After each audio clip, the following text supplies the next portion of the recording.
"Dad, I didn't think you'd take it this personally." Those were the words my daughter said after I found out I wasn't invited to her wedding. Not from her. Not from a phone call. Not even from a wedding announcement. I found out because a former coworker sent me a Facebook screenshot while I was sitting alone in my kitchen eating reheated meatloaf. The picture showed my daughter in a white dress, a veil, a bouquet, a smile I'd spent my entire life protecting. And standing beside her was a man I'd met exactly 4 times. At the bottom of the picture were the words, "Best day of our lives." I remember staring at the screen, then at the calendar hanging on my refrigerator. The wedding wasn't next month. It wasn't next week. It was Saturday, 3 days away, and I wasn't invited. At 70 years old, I'd survived a lot worse than heartbreak. I'd buried my wife, worked through injuries, spent winters climbing frozen utility poles, watched friends die younger than they should have. But nothing prepares a parent for discovering they're no longer considered family. My name is Frank Dawson. I live in a small town outside Columbus, Ohio. For 34 years, I worked as a union electrician. The kind of job that leaves your knees aching before you hit 50. The kind of job where your hands never fully straighten again. The kind of job that quietly takes pieces of you while you convince yourself it's worth it because you're building a future for someone else. For me, that someone else was my daughter, Emily. When Emily was 12, her mother died from breast cancer. One day, we were planning a family vacation. 6 months later, I was standing beside a grave wondering how I was supposed to raise a little girl alone. I wasn't perfect. Far from it. I burned dinners, forgot school forms, showed up late to ballet recitals because I was working overtime. But I tried. Lord knows I tried. I packed lunches before dawn, helped with homework after 10-hour shifts, sat through school concerts and soccer games even when I could barely keep my eyes open. Every decision I made revolved around one question. What does Emily need? I never asked what Frank needed. That seemed selfish back then. Years passed. Emily grew up, went to college, got her degree, found a marketing job in Columbus, moved into an apartment downtown. I was proud of her, prouder than I've ever been of anything. Even after she moved out, I continued helping whenever she needed it. A car repair, a medical bill, an unexpected expense. Nothing outrageous. Just the kind of help parents give when they can. About 6 years earlier, she'd called me in tears. Her rent had gone up. She was struggling financially. I told her I'd help temporarily until she got back on her feet. Temporary. That's the important word. At least it was supposed to be. Months turned into years. The transfers continued. Sometimes $300, sometimes $500. I never complained. She always said things would improve soon. And I believed her. Parents are funny that way. We believe things because we want to, not because they're true. A few hours after seeing the Facebook post, I called Emily. She answered on the 3rd ring. "Hey, Dad." She sounded nervous immediately. That told me everything. "Emily," I said quietly. "I saw the wedding pictures." Silence. Then a long sigh. "Oh," just one word. "Oh." Not surprise, not concern, just acceptance that the secret was out. "When were you planning on telling me, Dad?" "Was there an invitation lost in the mail?" Another silence. "No." I leaned back in my chair. The old wood creaked beneath me. "No. It was Brandon's idea to keep things small." I laughed. Not because it was funny. Because sometimes pain comes out sounding like laughter. "Small."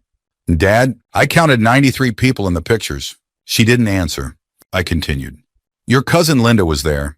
Silence. "Your old high school volleyball coach was there." More silence. 3 people from Brandon's office were there.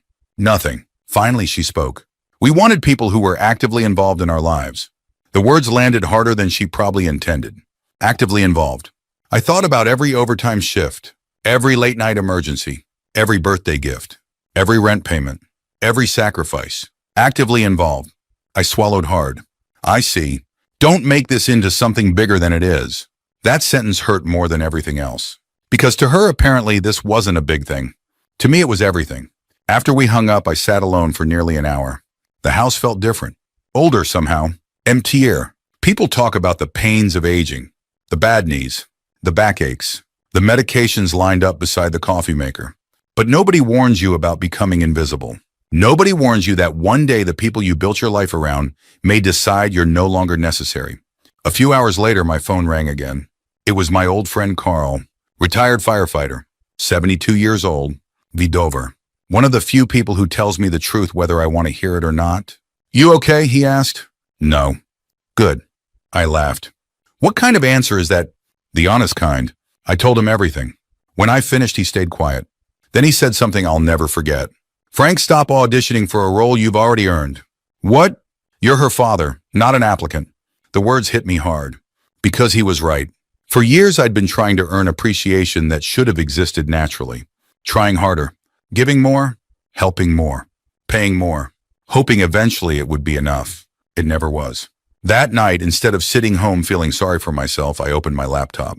I searched flights, then hotels, then vacation packages. The next morning, I booked a trip to Hawaii. If my daughter didn't want me at her wedding, I wasn't going to spend that day staring at my living room wall. 3 days later, while she walked down the aisle, I stood barefoot on a beach in Maui. The sunset painted the sky orange and gold. Waves rolled gently against the shore. For the first time in years, nobody needed anything from me. Nobody wanted money. Nobody needed advice. Nobody expected a rescue. Just ocean, wind, silence. I sat there watching the sun disappear beyond the horizon. And for the first time in a very long time, I asked myself a question I should have asked years earlier. What would happen if I stopped saving everyone? What would happen if I finally chose myself? The answer was coming. I just didn't know it yet. The funny thing about getting older is that peace starts looking different. When I was young, peace meant having enough money in the bank. When I was middle-aged, it meant knowing my daughter was safe. By the time I turned 70, peace meant waking up without somebody needing something from me. And for one glorious week in Hawaii, that's exactly what I had. I stayed in a modest beachfront hotel in Maui. Nothing fancy. The kind of place retirees choose because they'd rather spend money on experiences than luxury. Every morning I woke before sunrise. Old habits die hard. For 40 years I'd been getting up before dawn for work. Even retirement couldn't change that. I'd pour myself a cup of coffee and walk along the shoreline while the sky slowly brightened. Most of the people I met were around my age. Retired teachers, veterans, former truck drivers, grandparents, people carrying decades of stories in their faces. One morning, I struck up a conversation with a retired Marine named Walter. He had to be close to 80. The man walked with a cane but still carried himself like he was inspecting troops. We sat on a bench overlooking the water. Eventually, he asked why I was traveling alone.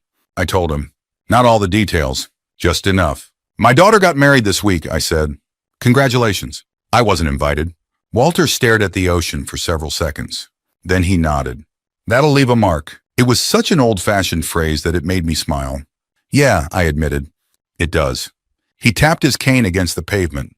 "You know what I learned after Vietnam? What? People eventually reveal how much they value you." I looked at him.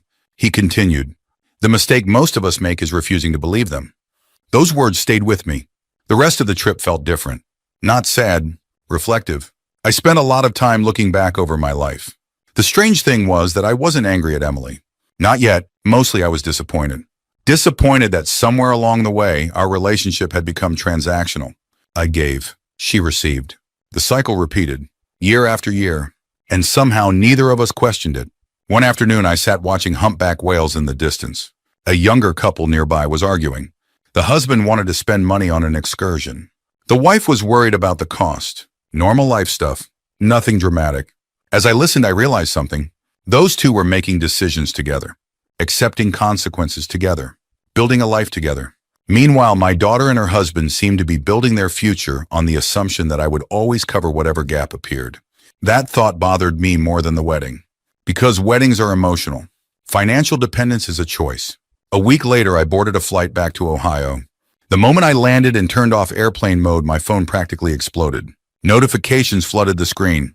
Missed calls, voicemails, text messages. More notifications than I'd received in months. At first, I thought there had been an emergency. My stomach tightened. I checked the names. Every single one was from Emily, or her husband Brandon. 17 missed calls, 6 voicemails, more than 20 text messages. I opened the first one. "Dad, call me." The next one came 15 minutes later. "Please call me ASAP." Another. "It's important." Then things became increasingly frantic. "The rent is overdue." "Did you transfer the money?" "Dad, we need an answer." A message from Brandon followed. "Frank, we really need to talk." I almost laughed. Frank, not Dad, not family. Frank, interesting. I sat in the airport terminal reading through everything. The messages stretched across several days. The desperation became more obvious with each one. Finally, I called home and drove back to my house. I didn't return any calls. Not immediately. I wanted time to think. That evening, I sat at my kitchen table with a notebook. something I'd started doing after retirement. Writing things down helps organize old thoughts. I flipped through 6 years of bank records, transfer after transfer, month after month, year after year. The total surprised even me. By the time I finished adding everything together, I'd contributed enough money to buy a decent used car. Maybe two. And that's when the truth finally hit me. The arrangement had never been temporary. Not for them. Temporary arrangements eventually end. This one had become part of their budget, part of their expectations, part of their lifestyle. They weren't surprised when money arrived. They expected it. The next morning, Emily called again. This time I answered. Finally, she said. No hello, no asking about Hawaii, no mention of the wedding, just relief that the ATM had picked up the phone. Good morning, Emily. Dad, the rent payment didn't go through. I remained quiet. We got a notice from the landlord. Still quiet? Dad, I heard you. Then why didn't you transfer it? The question hung in the air. Not could you. Not would you. Why didn't you? As though I had failed an obligation. I looked around my kitchen. The same kitchen where I'd packed thousands of school lunches. The same kitchen where I'd helped her with algebra homework. The same kitchen where I'd cried after her mother's funeral. And suddenly I saw everything clearly. I wasn't being asked for help. I was being billed. Emily, when exactly did this become my responsibility? Silence, then irritation. What are you talking about? I'm asking a simple question. You've always helped. There it was. Not gratitude. Expectation. A subtle difference, but a critical one. You remember when this arrangement started? Of course. It was supposed to be temporary. She sighed dramatically. Dad, this isn't the time. No, actually, I think it is. I could hear Brandon speaking in the background. Muffled. Impatient. Emily lowered her voice. Can we discuss this later and handle the rent first? That sentence told me everything. The money mattered. The relationship could wait. For 70 years, I tried to be a good man. A dependable man. The kind of father who showed up. The kind who sacrificed. But there comes a point in every person's life when they realize helping someone isn't helping anymore. It's enabling. I opened my messages, typed slowly, read it twice, then sent it. Just one sentence. The same sentence that would change everything. Didn't I tell you that help is a gift, not a lifetime contract? The response arrived less than 30 seconds later. Dad, are you serious? Then another. You're doing this because of the wedding? Then another. This is unbelievable. I set the phone face down. For the first time in my life, I didn't rush to fix the problem. I didn't make excuses. I didn't transfer money. I didn't rescue anyone. And somewhere deep inside, a lifetime of carrying everyone else's burdens became just a little lighter. I had no idea how angry Emily and Brandon were about to become. But for the first time, that wasn't my problem. The first few days after I stopped sending money were surprisingly quiet. Not peaceful, just quiet. The angry texts slowed down. The phone stopped ringing every hour. And for the first time in years, I wasn't waiting for the next financial emergency to arrive. I wish I could tell you I felt guilty. Part of me expected to. After all, parents are conditioned to worry, even when our children are grown, even when they've hurt us, even when common sense tells us they're responsible for their own choices. But guilt never came. What came instead was clarity, the kind that arrives late in life when you've finally lived long enough to recognize patterns. A week after our phone call, Emily showed up at my house. I saw her car pull into the driveway just after lunch. She climbed out looking stressed, tired, older somehow, not physically, emotionally. I knew the feeling. Life can age a person quickly when reality starts collecting debts. I opened the front door before she knocked.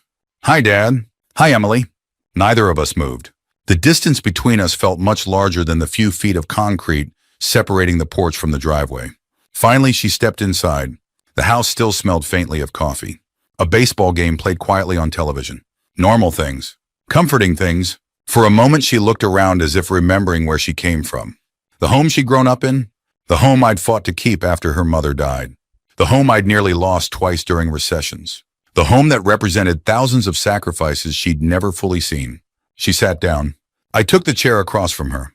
Neither of us spoke immediately. Finally, she broke the silence. Brandon's upset. I almost smiled. Not because it was funny. Because I noticed she hadn't started with her own feelings. She started with Brandon's. Interesting. I'm sure he is. He thinks you're punishing us. I nodded. Does he? Are you? I leaned back. No. She frowned. Then why stop helping now? There it was again. Not gratitude. Not appreciation. The assumption that help should continue forever. I took a slow breath. Emily, have you ever wondered how many years I've been paying part of your rent? She hesitated. I don't know. 6. Her eyes widened slightly. I continued. 6 years. Neither of us spoke. Do you know how much that adds up to? No, I didn't either. That part was true. Until Hawaii, I'd never added it all together. Never wanted to. Because numbers tell stories people sometimes prefer not to hear. It was supposed to be temporary. She stared at the floor. Things got complicated. Things always get complicated. For the first time, she didn't have an answer. That evening, she left without another argument. I could tell she was frustrated, confused, maybe even hurt. But something else was happening too. For the first time, she was thinking, really thinking. Meanwhile, Brandon apparently wasn't interested in reflection.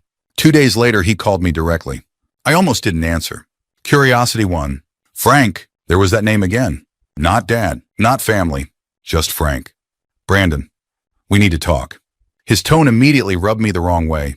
Not because it was hostile, because it was entitled, like a manager calling an employee into a meeting. Okay, Emily's upset. I remained silent. The rent situation is causing serious problems. Again, silence. Finally, he snapped. Are you listening? Yes, then say something. I looked out the kitchen window. A pair of robins hopped across the backyard. Simple creatures, worrying about worms, not mortgages. Not pride, not grown adults expecting their father-in-law to subsidize their lives. What would you like me to say? You could start by helping.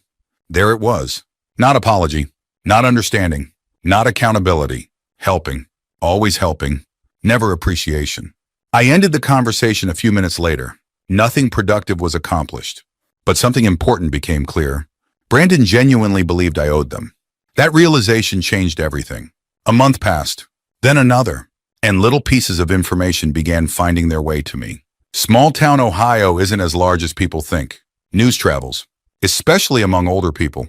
A former coworker ran into Brandon at a gas station. Another acquaintance saw him arguing with a bank representative. Someone else mentioned his truck was suddenly for sale. At first, I ignored the rumors. Then Emily called. This time her voice sounded different. Less defensive, more defeated. Can I ask you something? Sure. Did you know Brandon had credit card debt? I paused. No, neither did she. Over the next hour, the truth slowly emerged. The expensive wedding, partly financed. The honeymoon, financed. Furniture, financed. Several vacations, financed. Even parts of their everyday lifestyle were supported by debt. As I listened, pieces finally clicked into place. The rent money wasn't helping them survive. It had been helping them maintain an image, an illusion. And like most illusions, it eventually collapsed. I felt sorry for Emily. I truly did. Not because of the money. Because discovering you've married someone you don't fully know is a painful thing, especially after you've already committed your future. That night I sat alone on my back porch. Summer was beginning to fade. The evening air carried a slight chill, and for some reason I found myself thinking about aging, about men, about the strange burden many of us carry. When you're young, people notice your strength. When you're old, they notice your limitations. The years in between become invisible.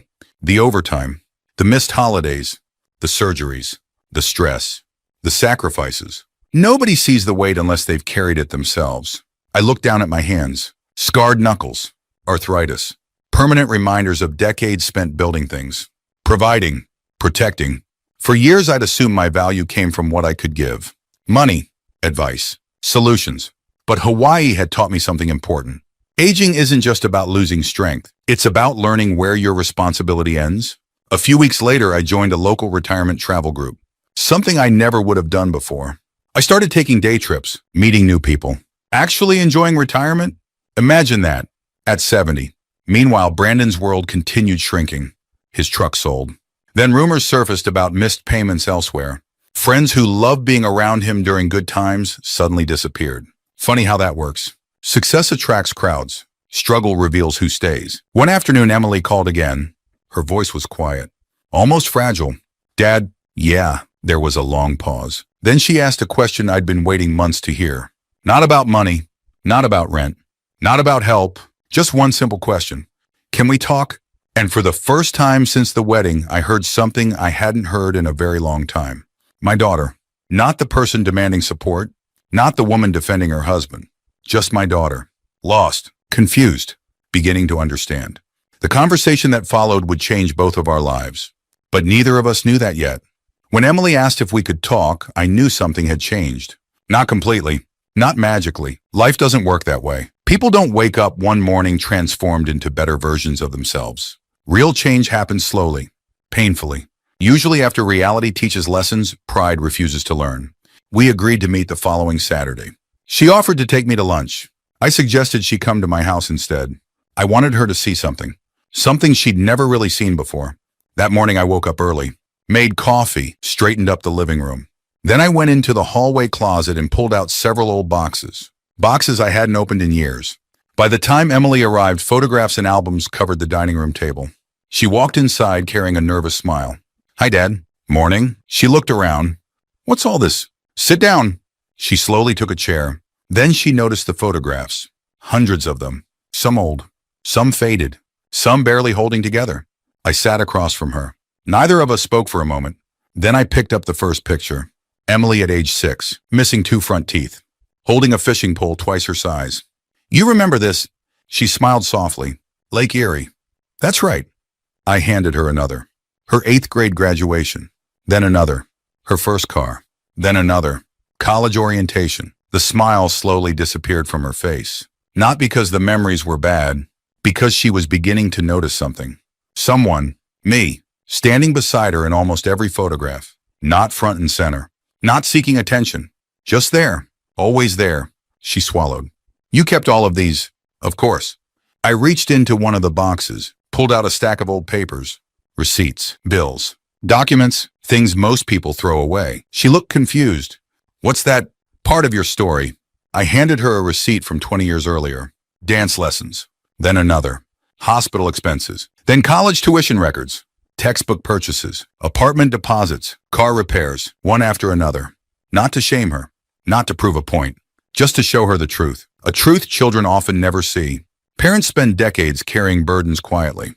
The goal is never recognition. The goal is simply love. But sometimes love becomes invisible. And invisible sacrifices are easily forgotten. Emily stared at the paperwork, her eyes growing wetter with each page. Finally, she whispered, "I didn't know." I nodded. "I know."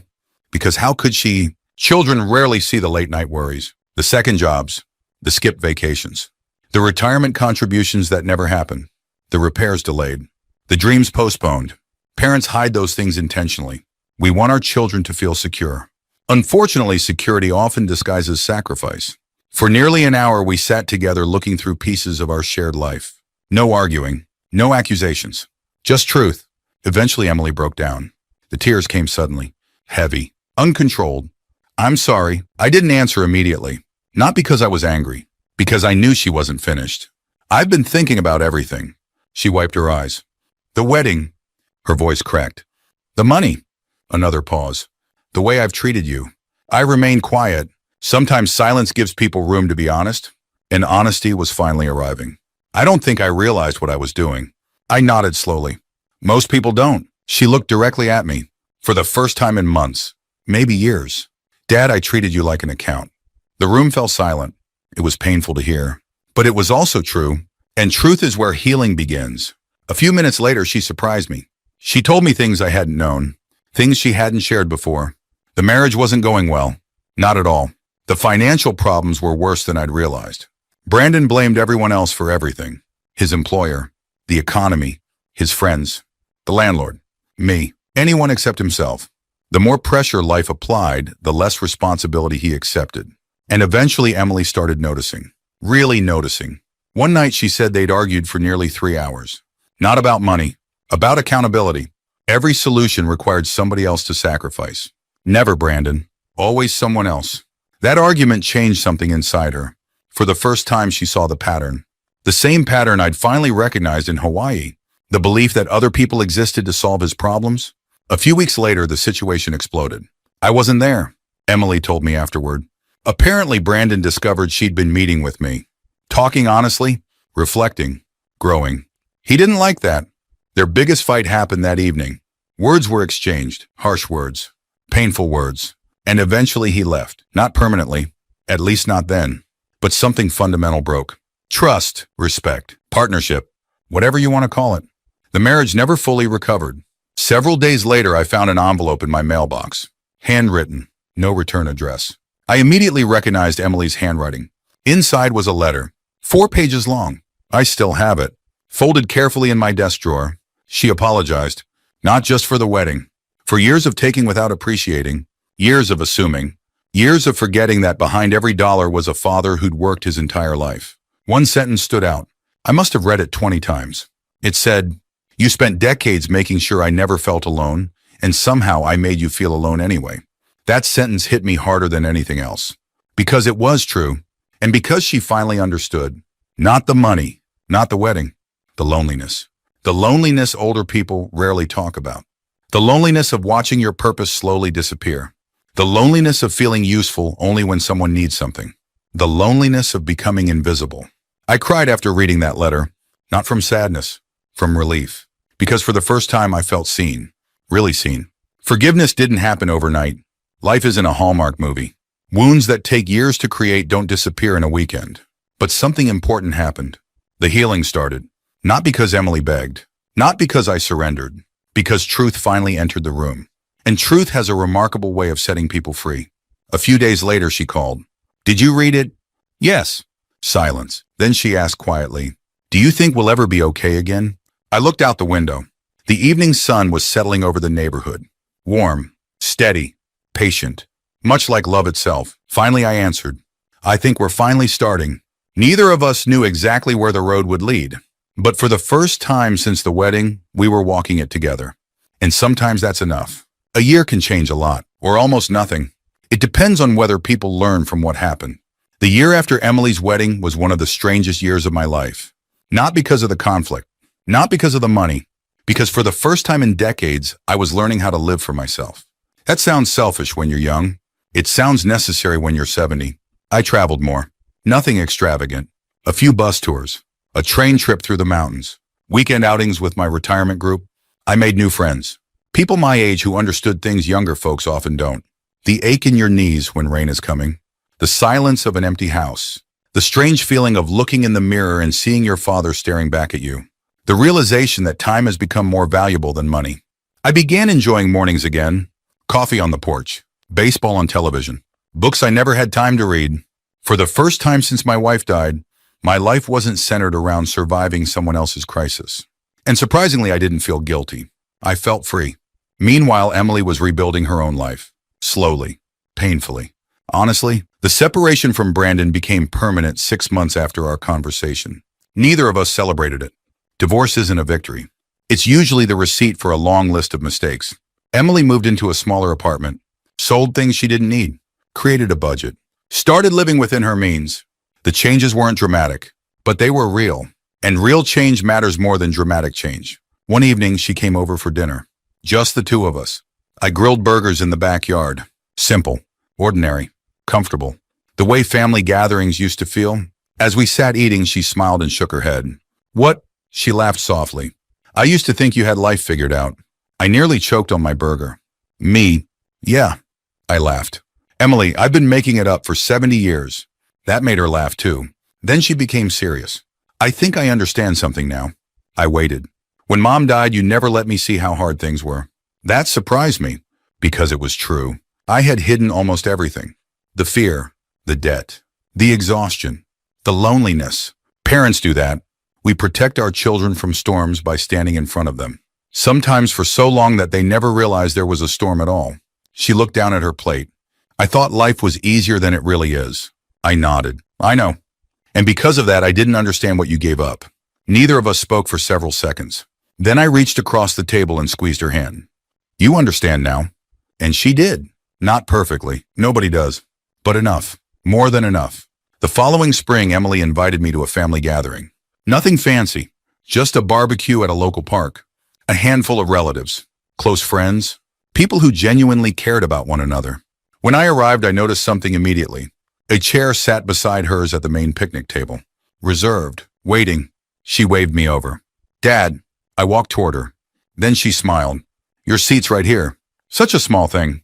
A chair. Most people wouldn't think twice about it. But older people understand. Respect often appears in small moments. The invitation. The phone call. The remembered birthday. The seat saved at the table. For a second I couldn't speak. Because a year earlier, I hadn't even been invited to her wedding. Now she was saving a place for me. Not because she needed money, not because she wanted help, because she wanted me there. The difference meant everything. Later that afternoon, she stood up to make a short toast. Nothing formal, just a few words. But I'll remember them for the rest of my life. She raised her glass, then looked directly at me. When I was younger, I thought love was something people said. The park became quiet. She continued, "Now I understand love is what people do." I felt my throat tighten. She smiled through tears. My dad spent his whole life showing me love. I just didn't always recognize it. Nobody spoke. Several relatives wiped their eyes, mine included. Then she added, "Thank you for never giving up on me even when I made it hard." I looked away for a moment. Sometimes gratitude is harder to receive than criticism, especially when you've waited years to hear it. The barbecue continued. Kids played nearby. People laughed. The sun slowly drifted lower in the sky. And as I sat there watching my daughter talk with relatives, something became clear. I had spent months thinking this story was about revenge. It wasn't. Not really. The wedding, the missed invitation, the rent money, the arguments, those were only the surface. The real story was about boundaries, about dignity, about understanding that love and obligation are not the same thing. For years, I believed being a good father meant saying yes. Yes to every request. Yes to every sacrifice. Yes to every rescue. But sometimes the most loving thing you can do is step back. Sometimes people need to face consequences before they can appreciate what they've been given. Life taught Emily that lesson. Not me, life. And life is often a far better teacher than anger. Looking back now, I don't hate Brandon. I don't wish him harm. His choices created his future, just as mine created mine. That's how cosmic justice works most of the time. Not with revenge, not with punishment, but with consequences. Quiet, patient, unavoidable. As for Emily and me, our relationship isn't perfect. No relationship is, but it's honest. And after everything we've been through, honesty feels like a miracle. If there's one lesson I've learned, it's this. Never measure your worth by how useful you are to other people. Your value doesn't come from what you provide. It comes from who you are. And if someone only notices you when they need something, the problem isn't your absence. It's their blindness. Today, when I look at my daughter, I don't see the woman who forgot to invite me to her wedding. I see someone who learned, someone who grew, someone who found her way back. And honestly, that's all any parent can hope for.